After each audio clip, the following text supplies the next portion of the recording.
যেত ঝরে ও গো।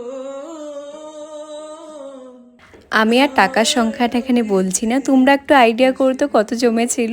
তো টাকা সব কাউন্ট করে তারপরে এখন আমি রেডি হয়ে নিচ্ছি, কারণ আমি যাব ঠাকুর আনতে। তোমরা তো অনেকেই দেখেছো যে গত বছর আমার ঠাকুরটা একদমই ছোট ছিল, কারণ গত বছর আমি ভোগ দিয়ে করিনি বলে একদম ছোট ঠাকুর এনেছিলাম। কিন্তু এবছর যেহেতু আমি ভোগ দিয়ে পুজো করব, তো সবাই বলছে ভোগ দিয়ে করলে নাকি কাঠামোর ওপরে ঠাকুর লাগে, কিন্তু কাঠামোর উপরে ঠাকুর না খুব একটা ছোট পাওয়া যায় না, তাই সেটা একটু আনতে তাড়াতাড়ি যেতে হবে।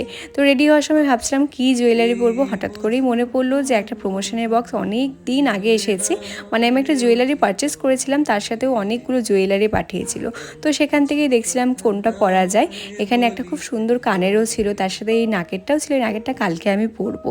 এই কানেরটা আমার বেশ ভালো লেগেছে, কারণ গণেশ ঠাকুর আনতে যাওয়ার জন্য এই কানেরটা একদম পারফেক্ট। তারপরে মনে পড়লো যে মালাটা আমি পারচেস করেছি